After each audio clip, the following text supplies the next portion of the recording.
Por la señal de la Santa Cruz de nuestros enemigos, líbranos, Señor Dios nuestro. En el nombre del Padre, y del Hijo, y del Espíritu Santo. Amén. Señor mío y Dios mío, creo firmemente que estás aquí, que me ves, que me oyes. Te adoro con profunda reverencia. Te pido perdón de mis pecados y gracia para hacer con fruto este rato de oración. Madre mía Inmaculada, San José, mi Padre y Señor, Ángel de mi guarda, interceded por mí. 50 días después de la Pascua, celebramos la venida del Espíritu Santo en la fiesta de Pentecostés. La tercera persona de la Santísima Trinidad aparece en la Sagrada Escritura desde el Antiguo Testamento. Por ejemplo, los profetas fueron inspirados por el Paráclito para hablar en nombre de Dios, y la plenitud de todo aquello que dijeron se alcanzará en Jesucristo. Ya el último de esos profetas del Antiguo Testamento es Juan Bautista, del cual nos dice el Evangelio que fue colmado con sus dones, con los dones del Paráclito, y que bajo la acción del Espíritu Santo fue enviado, como él mismo decía, para preparar al Señor un pueblo bien dispuesto y anunciar la venida de Cristo, el Hijo de Dios, aquel sobre el cual vio descender y permanecer el Espíritu. Pues Juan Bautista es casi que el profeta más privilegiado de todos, porque le tocó no solamente anunciar, sino señalar entre los hombres a Jesús, bautizarlo. No porque Cristo lo necesitara, sino porque Cristo quiso aprovechar esa situación para pues instituir el sacramento del bautismo. Y después de ese bautismo se ve esa gran teofanía, esa manifestación del Padre que habla: este es mi Hijo el amado, en quien pongo mis complacencias, escuchadle, y el Espíritu Santo que aparece allí en forma de paloma, mostrando que el Hijo está pues pleno del Espíritu Santo, bueno, que está esa Trinidad, las tres personas divinas unidas allí en aquella manifestación, y Juan Bautista es el testigo de aquella cosa tan maravillosa. Pero luego, pues en esos mismos tiempos, la plenitud de la gracia, la plenitud de la comunión con la Trinidad y en concreto con el Espíritu Santo, lo dice el Evangelio, en María. Cuando el ángel la saluda, le dice: Dios te salve María, llena eres de gracia, ¿no? La que ha sido colmada por la gracia, por la comunión con las tres divinas personas. Le anuncia su vocación. Dice: el Espíritu Santo descenderá sobre ti, y la fuerza del Altísimo te cubrirá con su sombra, y serás llamada pues la Madre de Dios. Pues no es que le diga eso, sino que le dice: el que nacerá de ti será el Hijo del Altísimo. Madre de Dios, hija de Dios, esposa de Dios. El catecismo, cuando habla de esa relación tan especial de María con el Espíritu Santo, dice que el Paráclito culmina en ella todas las expectativas del Antiguo Testamento para la venida de Cristo. Todos esos anuncios desde Génesis 3:16, cuando el Señor le dice al demonio: pongo enemistad entre ti y la mujer, entre su linaje y el tuyo, ella te aplastará la cabeza cuando tú le incides el calcañar. Todas esas promesas de una alianza nueva y eterna, de la doncella que dará a luz un hijo y le pondrá por nombre Dios entre nosotros. Bueno, todas esas profecías mesiánicas quedan culminadas con la presencia de María. De manera única, la llena de gracia, el Espíritu Santo llena a María de su gracia y hace fecunda su virginidad para dar a luz al Hijo de Dios encarnado. Por eso, bueno, por eso adoramos al Señor, por ese designio suyo de su misericordia, de su salvación para nosotros, y por haber elegido a nuestra Madre como Madre suya y como Madre nuestra. Y vemos ese misterio de la vocación de María, porque también es un modelo para la nuestra, en cómo se prepara, cómo va correspondiendo a los dones, a las gracias que recibe desde pequeña. Y claro, entonces toda respuesta positiva conlleva más gracia. Qué bueno, Madre nuestra, que nosotros pudiéramos responder de esa manera. Y el catecismo dice que el Espíritu Santo hace de ella la madre del Cristo total, como dice San Agustín. Es decir, ella es la madre de Jesús cabeza y de la iglesia, que es su cuerpo. María está presente entre los 12, el día de Pentecostés, como veremos ahora, cuando el Espíritu inaugura los últimos tiempos con la manifestación de su iglesia. Por eso María es ya como el abrebocas, ya Dios está entre nosotros. Ya esa presencia salvadora de las tres personas se manifiesta en concreto en su vida. Y ya vemos, una vez que ella dice que sí, que responde afirmativamente a la vocación divina, pues el Espíritu Santo la cubre con su sombra, concibe al Hijo de Dios en sus entrañas inmaculadas, virginalmente, y le da a luz. Y el compendio también, cuando hace como esa presentación del Espíritu Santo, como esa narración de su obrar en la historia de la salvación desde los profetas, Juan Bautista, María, dice la relación del Espíritu Santo con Jesucristo. Desde el primer instante de la encarnación, desde ese momento en que Jesús toma en las purísimas entrañas de la Santísima Virgen María un cuerpo como el nuestro y un alma como la nuestra, desde ese primer instante, el Hijo de Dios, por la unción del Espíritu Santo, es consagrado Mesías en su humanidad. Mesías significa eso, consagrado, Cristo, ungido. En el Antiguo Testamento se ungía a los profetas, se ungía a los reyes, ¿no? El rey David, y ser ungido significa, se dice así, Cristo. Entonces, pero se anunciaba el gran ungido, o sea, el de la unción definitiva, y ese gran ungido es el Mesías y es Jesús. Mesías en su humanidad. Jesucristo revela al Espíritu con su enseñanza, cumpliendo la promesa hecha a los padres, y lo comunica a la iglesia naciente exhalando su aliento sobre los apóstoles después de su resurrección. Es lo que vamos a considerar en las lecturas de la misa de la solemnidad de Pentecostés. Dice, lo comunica a su iglesia naciente exhalando su aliento sobre los apóstoles. Es curioso porque las lecturas son, en la primera lectura es la narración de San Lucas de los hechos de los apóstoles, lo que sucedió aquella mañana en el cenáculo.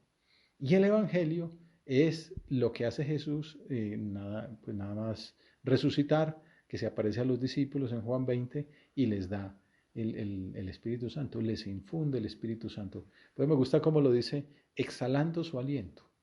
Es que el Espíritu en griego, pues y como lo trae la Biblia, es ruach, es soplo, es aliento de vida. El Señor cuando crea a Adán, dice que sopló sobre él, ¿no? Le infundió el Espíritu.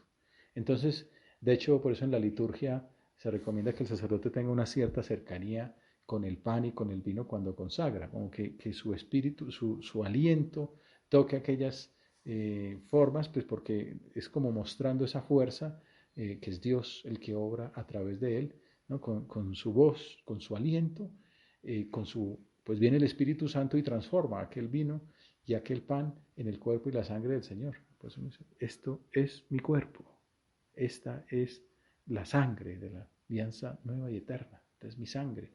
Bueno, es bonito, ¿no? Porque eso del Espíritu, ¿no? Entonces Jesús cuando dice, sopló sobre ellos, recibid el Espíritu Santo, está comunicando a la iglesia naciente el cumplimiento de la promesa de los padres, de la llegada del Espíritu Santo. De hecho, eso es una discusión teológica, ¿no? Porque Jesucristo infunde el Espíritu el día de la resurrección, pero 50 días después también lo vemos en la manifestación de los hechos, como consideraremos ahorita.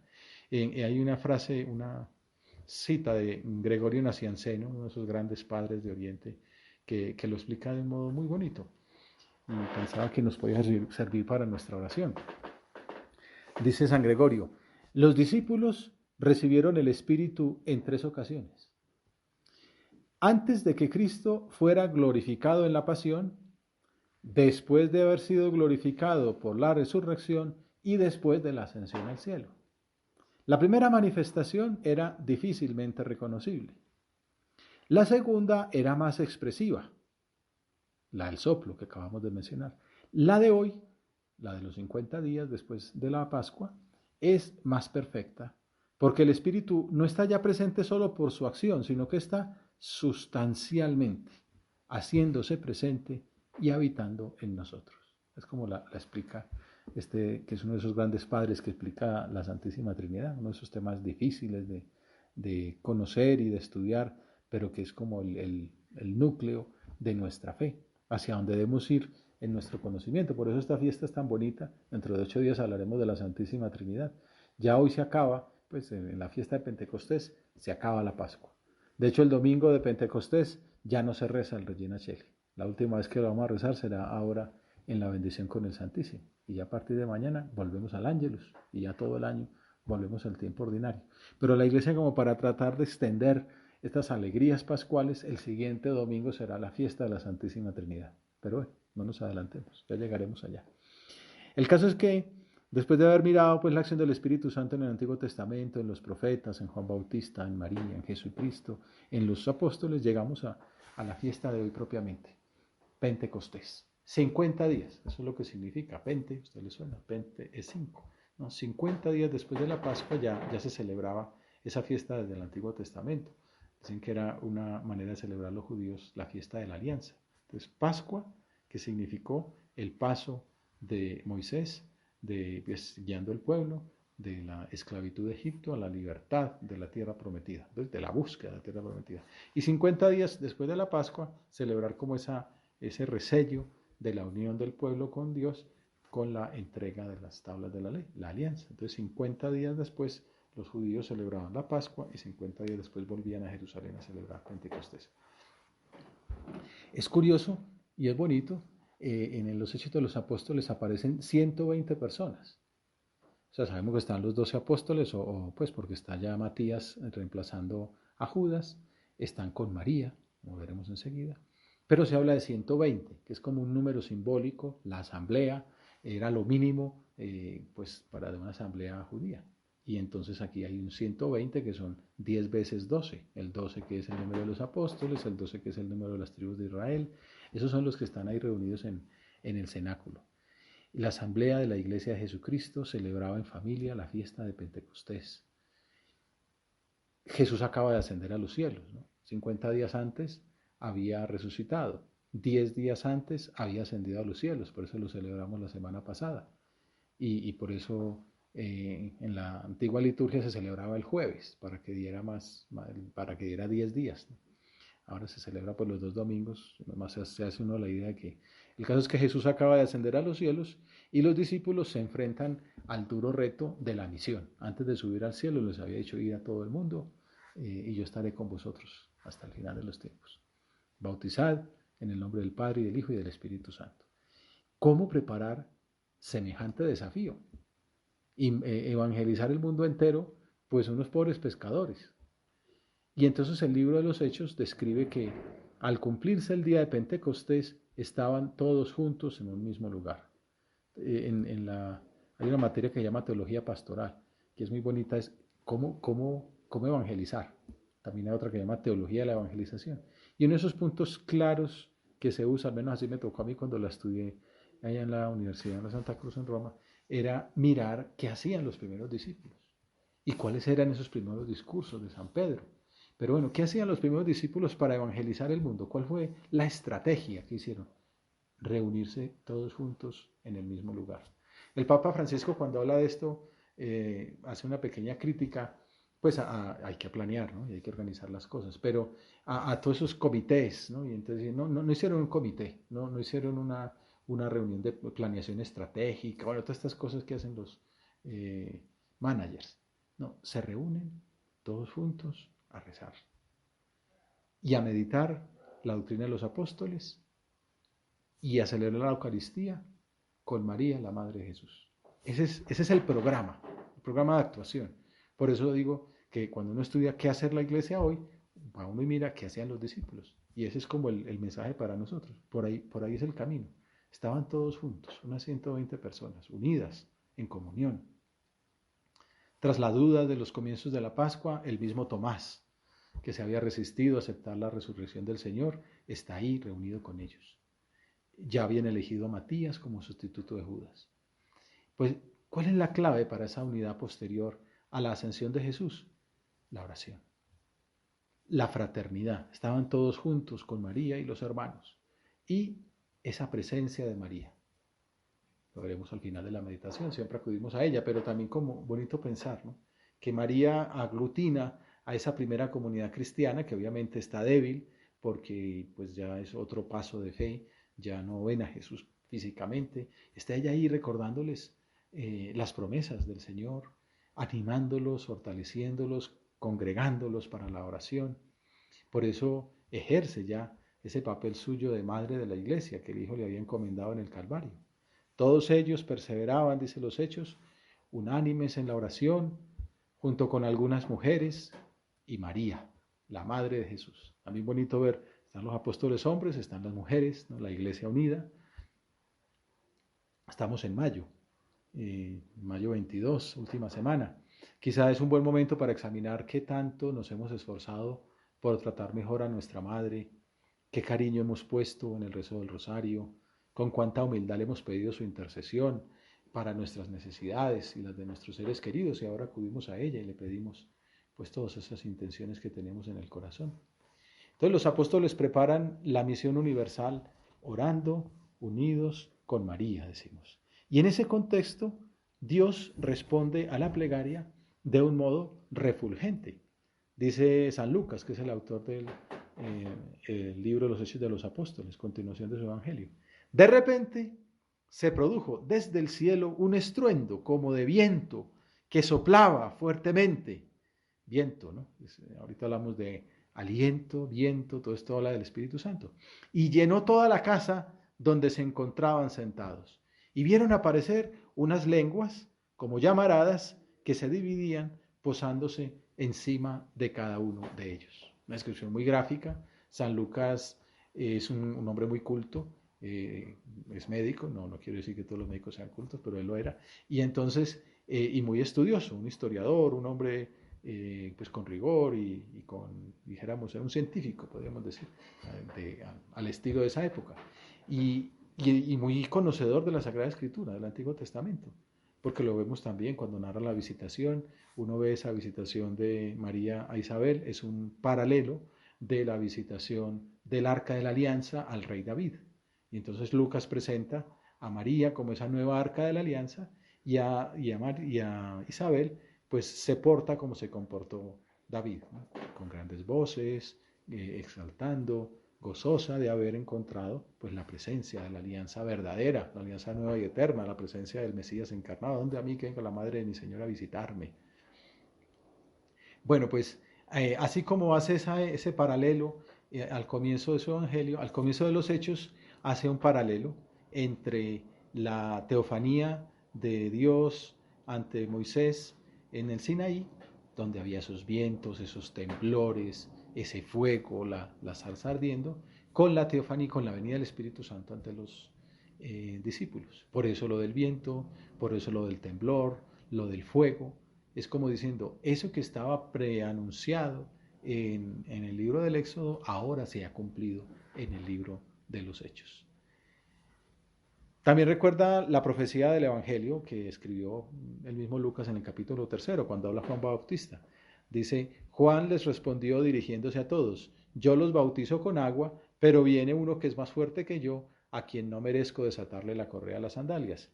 Él los bautizará con Espíritu Santo y fuego. Entonces, el que escribió esas palabras es el que escribe ahora que de repente se produjo desde el cielo un estruendo como un viento que soplaba fuertemente, con unas lenguas como llamaradas que se dividían posándose encima de cada uno de ellos. Como diciendo, el bautismo en el Espíritu se está dando en este momento, o se está llevando a la plenitud. Sí, somos más rigurosos, porque éramos como si fuera que el Señor fue dando incorporaciones, ¿no?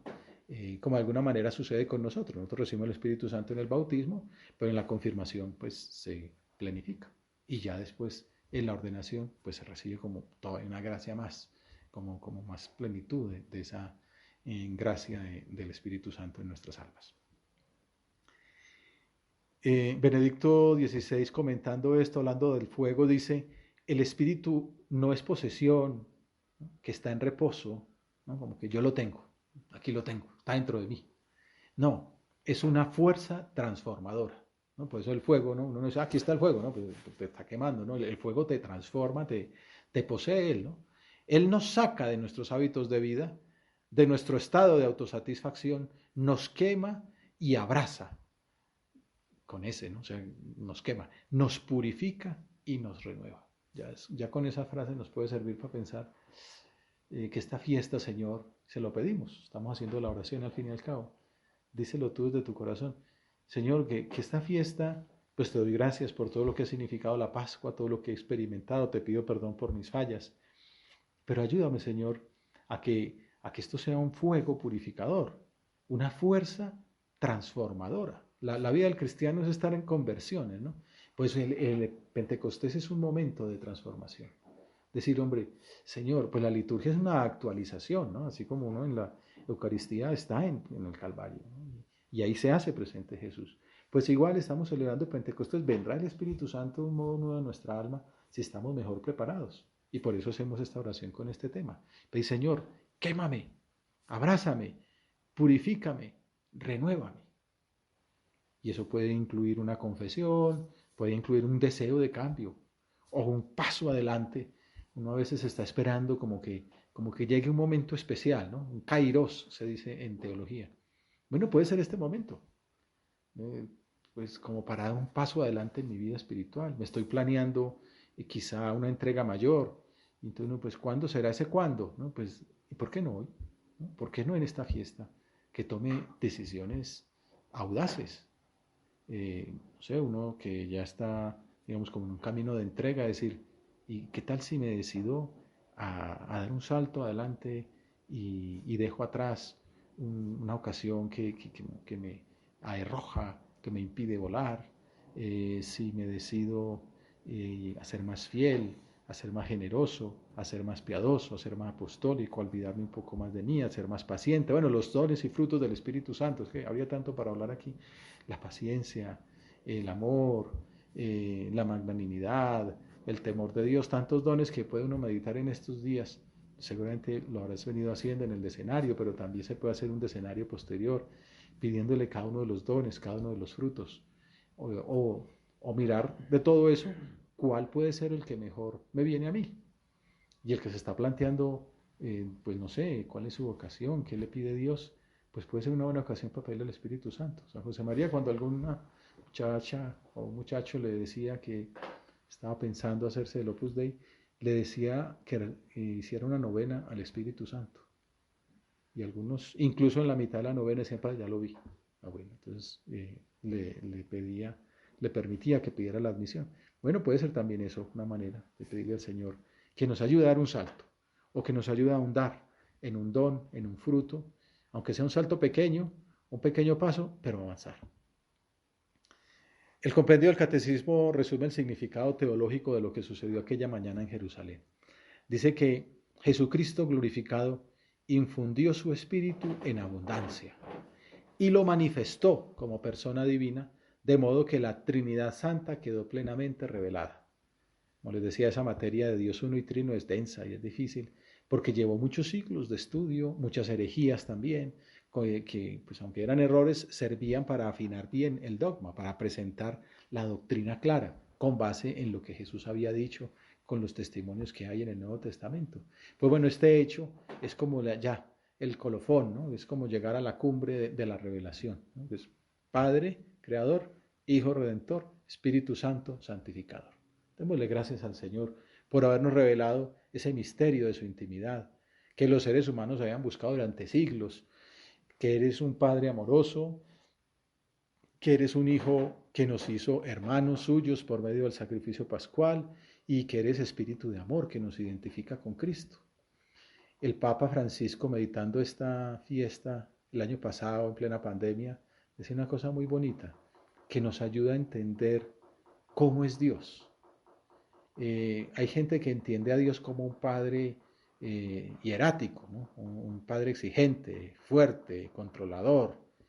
Y entonces, de alguna manera, como esa es la figura que tienen de Dios, luego ejercen, digamos, su paternidad o sus cargos directivos de esa manera, ¿no? Mandando, controlando, gobernando, exigiendo y tal. Y nos damos cuenta que Dios es don, es regalo, es entrega. Y decía el Papa, si tenemos en el corazón a un Dios que es don, todo cambia. Si nos damos cuenta de que lo que somos es un don suyo, gratuito e inmerecido, entonces también a nosotros nos gustaría hacer de la misma vida un don. Si Dios es darse, yo tengo que ser darme. O sea, darme como se dio el Señor, como se da el Espíritu Santo, como se dio Jesucristo, como se da el Padre. Y así, amando con humildad, sirviendo gratuitamente y con alegría, daremos al mundo la verdadera imagen de Dios, que es lo que hacen los santos. Uno piensa, no sé, la Madre Teresa de Calcuta, pues una mujer ahí gastando la vida al servicio de los enfermos, de los pobres, de los abandonados, de los menesterosos, de los parias en India. Y pues todo el mundo la quiere porque es una figura de Dios. Qué bueno, Señor, que nosotros meditáramos lo suficiente en esa figura tuya como don para darnos nosotros también. El Espíritu, que es la memoria viviente de la Iglesia, nos recuerda que nacimos de un don y que crecemos dándonos. Siempre hay mucho miedo a darse. San Agustín lo cuenta también, ¿no? Que él, pues, decía, había visto que el Señor le pedía que se le entregara, ¿no? Pero decía, y las pasiones me jalaban, ¿no? De la ropa para abajo y me decían, nos dejas.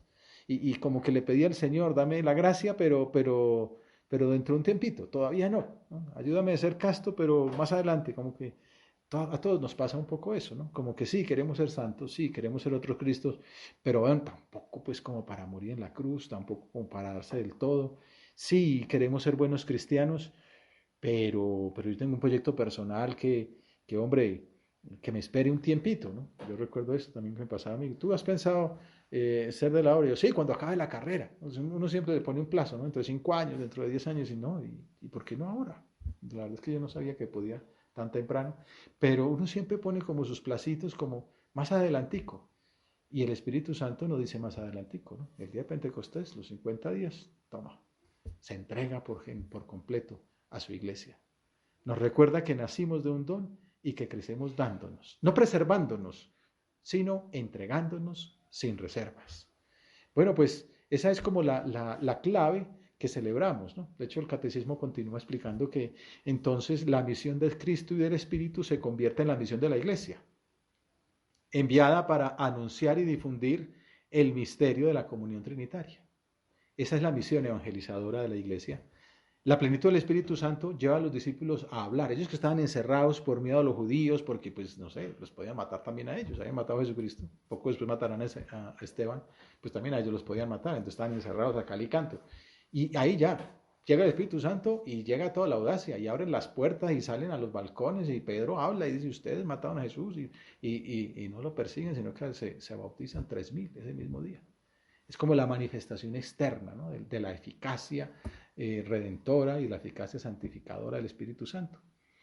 Lleva a los discípulos a hablar, a manifestarse, a anunciar las maravillas de Dios. Entonces también esa es una posible consecuencia, un propósito de esta fiesta, es decir, meterme tanto en el Señor, darme como Él se da y ser apóstol, que sienta sobre mi alma pues la necesidad de la salvación de todos y que el Señor sigue necesitando discípulos, así como aquellos hombres hace 21 siglos salieron a todas las encrucijadas del mundo, pues ahora somos nosotros los que estamos invitados a llegar a todas las naciones. Aquel día estaban allí representadas en aquella multitud de personas procedientes de muchas naciones representadas en Jerusalén.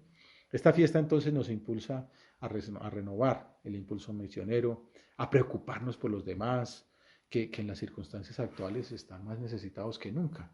En estos días salieron unos datos de una encuesta a los jóvenes, daba cosas interesantes, como por ejemplo que hay mucha fe en Dios, así como hace un tiempo había como un alejarse, ahora pues como que claro, con estas circunstancias tan difíciles, con la muerte a la vuelta de la esquina, siempre lo ha estado, pero uno como que no era consciente, ahora viéndolo ahí venir, pues entonces uno al menos es más consciente de que Dios está del lado y la creencia aumenta. Pero hay una pregunta que es sobre los sentimientos, ¿no? ¿Cuál es el sentimiento que más le caracteriza a usted? Y hace 2 años pues era pues, la alegría, el optimismo, ¿no? Pues era a gente joven, ¿no? La ilusión, la esperanza. Ahora el sentimiento más presente, más del 70% de los jóvenes, es la tristeza. Pues eso es la urgencia nos manifiesta. Obviamente estaban tristes y antes de todos estos disturbios, pero tristes porque hay miedo, porque hay peligro, y están necesitando, que es lo que el Papa nos pide, que seamos sembradores de esperanza, sembradores de paz y de alegría. Y por eso es que el Espíritu Santo aparece en la misa de hoy donándose, ¿no? Jesús que nos dona su Espíritu para que salgamos con fortaleza, con la gracia suya. Esa es como, entonces hay como dos misiones.